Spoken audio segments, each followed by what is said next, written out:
Hey everyone, welcome back. Let's start today's topic. So today's topic is market structure under perfect competition. ठीक है, उसमें सबसे पहले आप समझते हैं मार्केट क्या होती है.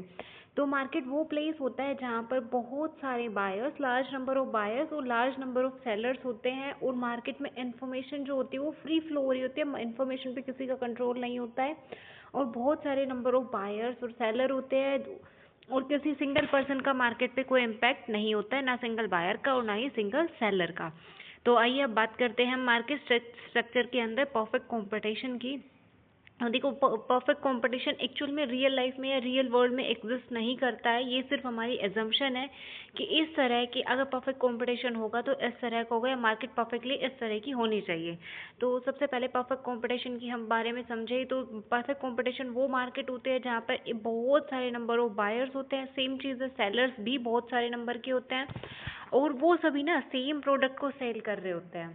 कोई भी एक अलग प्रोडक्ट नहीं बना रहा होता बल्कि सबके प्रोडक्ट एकदम सेम है, होमोजेनियस प्रोडक्ट को वो सेल कर रहे होते हैं और किसी भी तरह से किसी का कोई कंट्रोल नहीं होता है. किसी का किसी भी चीज़ पे कोई रेस्ट्रिक्शन नहीं होता, ना प्राइस पे ना क्वांटिटी पे.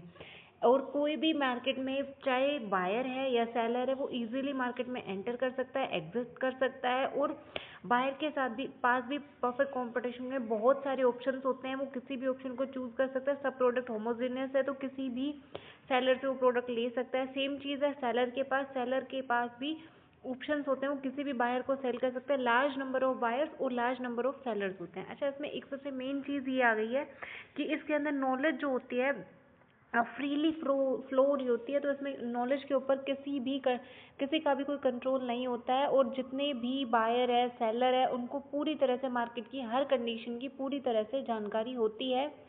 और इसके अंदर क्या होता है कि प्राइस टेकर होते हैं जितने भी बिजनेस फर्म्स होते हैं. देखो, जो परफेक्ट कंपटीशन उसमें large number of seller, large number of buyer, मतलब सेलर बहुत सारे हैं. इसका मतलब बहुत सारी इंडस्ट्रीज सेम काम में लगी हुई है, सेम प्रोडक्ट को बेच रही है. जैसे कि साबुन है, हमारे मार्केट में साबुन को लगा लो बहुत सारी कंपनीज बेच रही है. डव का अलग है, लक्स का अलग है, या और बाकी कंपनीज के जो साबुन है वो अलग से हैं. तो सभी कंपनीज का जो जितने भी कंपनीज है वो कोई भी प्राइस मेकर नहीं है इसके केस में, बल्कि वो प्राइस टेकर है. ठीक है, इंडस्ट्री इसमें प्राइस मेकर होती है लेकिन जितने भी फर्म या कंपनीज होती है वो ऑलवेज क्या होती है, प्राइस टेकर होती है. और इसमें क्या होता है, कंज्यूमर के पास में बहुत सारी फ्रीडम होती है. जैसे कि उसके पास पूरी तरह से नॉलेज होगी, उसके पास बहुत सारे ऑप्शन होंगे, उसे बेस्ट प्रोडक्ट चीपेस्ट प्राइस पे मिल जाएगा. तो परफेक्ट कॉम्पिटिशन में सबसे ज़्यादा बेनिफिट जिसे होता है वो होता है कंज्यूमर को. अब नेक्स्ट बाकी जो चीज़ें हैं, कैरेक्टरिस्टिक्स अगर परफेक्ट कंपटीशन की देखें तो परफेक्ट कंपटीशन में क्या होता है, बहुत सारे छोटे छोटे बिजनेसमैन होते हैं और वो सब मिलके वो परफेक्ट कंपटीशन में बेच रहे होते हैं. कोई एक बड़ी कंपनी पूरे मार्केट को कैप्चर करके नहीं रखती है बल्कि बहुत सारे छोटे छोटे कंपनीज या फर्म्स उनका मार्केट पे कैप्चर होता है. कोई भी एक फर्म या एक सिंगल सेलर या सिंगल बायर पूरी मार्केट को इन्फ्लुएंस नहीं कर सकता. सारे प्रोड्यूसर जितने भी सेलर्स है वो सेम प्रोडक्ट को बेच रहे होते हैं, किसी के प्रोडक्ट में कोई डिफरेंशिएशन नहीं होता है और मार्केट के अंदर किसी का कोई कंट्रोल नहीं होता. कोई भी जब चाहे तब एंटर कर सकता है, किसी भी लाइसेंस की या किसी परमिशन की ज़रूरत नहीं है, कोई बैरियर्स नहीं है मार्केट में एंट्री करने के लिए. और सारे कंज्यूमर है या प्रोडक्ट्स है उनके प्रोड्यूसर्स है उन सब के पास में परफेक्टली इंफॉर्मेशन टाइमली परफेक्टली होती है. सारे फर्म जो बेच रहे होते हैं वो एक ही प्राइस पे बेच रहे होते हैं और कोई भी जितने भी फर्म्स है जितने भी कंपनीज है वो प्रोडक्ट को सेल तो कर सकते हैं लेकिन उनका प्राइस सेट नहीं कर सकते हैं. उनका प्राइस इंडस्ट्री सेट करती है. और यही कुछ मेन फीचर्स थी हमारी परफेक्ट कंपटीशन की. अभी देखो, परफेक्ट कंपटीशन की जो मार्केट है वो दो तरह से एग्जिस्ट कर सकती है, जिसमें सबसे पहली चीज़ है हमारी शॉर्ट रन में. तो शॉर्ट रन अगर एनालाइज करें हम परफेक्ट कंपटीशन का, तो शॉर्ट रन का मतलब है छोटे टाइम पीरियड में या कम टाइम पीरियड में. तो इसमें क्या होता है, देखो अगर आप छोटे टाइम पीरियड के लिए अगर मार्केट को एनालाइज करो तो किसी का भी मेन ऑब्जेक्टिव सिर्फ यही होता है कि हम प्रॉफिट अर्न करें. तो जितने भी बिजनेसमैन हैं इस मार्केट में लगे हुए हैं, अगर उनको शॉर्ट टर्म के देखें तो उनका मेन जो पर्पस होता है वो सिर्फ मैक्सिमाइज करना होता है प्रॉफिट. तो वो प्रॉफिट मैक्सिमाइज करने के लिए अगर देखो आपके पास छोटा टाइम पीरियड या कम टाइम पीरियड है तो कम टाइम पीरियड में आप क्या करोगे, ये चाहोगे कि जो हमारे पास ऑलरेडी जितनी भी चीज़ें उनका हम बेस्ट यूज़ करके उन्हीं से हम कुछ नया उन्हीं से हम ज़्यादा से ज़्यादा प्रॉफिट अर्न करने की कोशिश करें. तो मोस्टली जितनी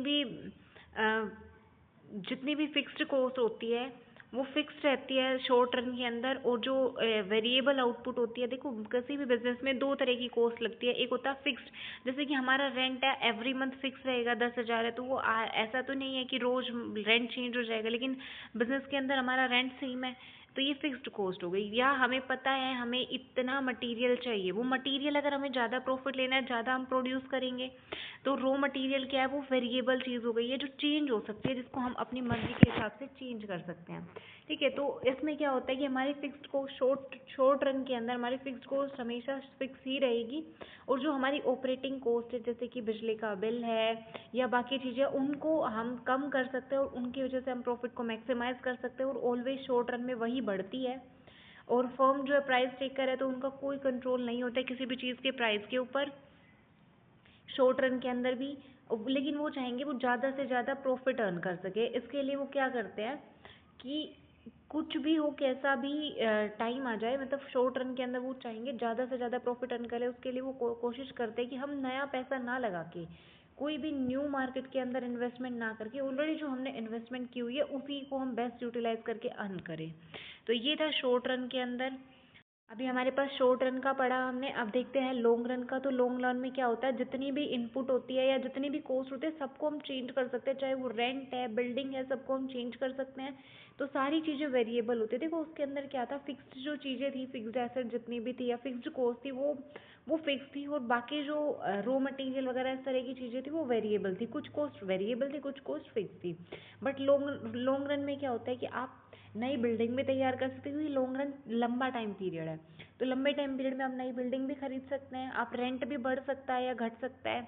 ठीक है, आप नई मशीनरी भी ले सकते हैं। तो इसीलिए लॉन्ग रन में सारी इनपुट कॉस्ट, जितनी भी हम बिजनेस को शुरू करने में या उस बिजनेस को कंटिन्यू करने में कॉस्ट लगाएंगे, वो सारी क्या होती है हमारी लॉन्ग रन के अंदर फिक्स्ड वेरिएबल होती है। वेरिएबल का मतलब वो चेंज हो सकती है।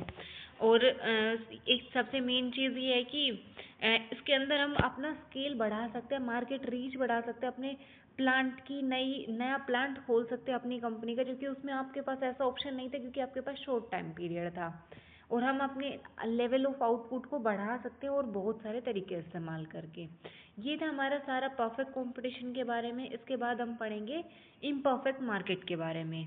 तो आज के टॉपिक के लिए इतना ही, कल हम पढ़ेंगे इम्परफेक्ट मार्केट के बारे में। That's it for the today's topic. Thank you for watching.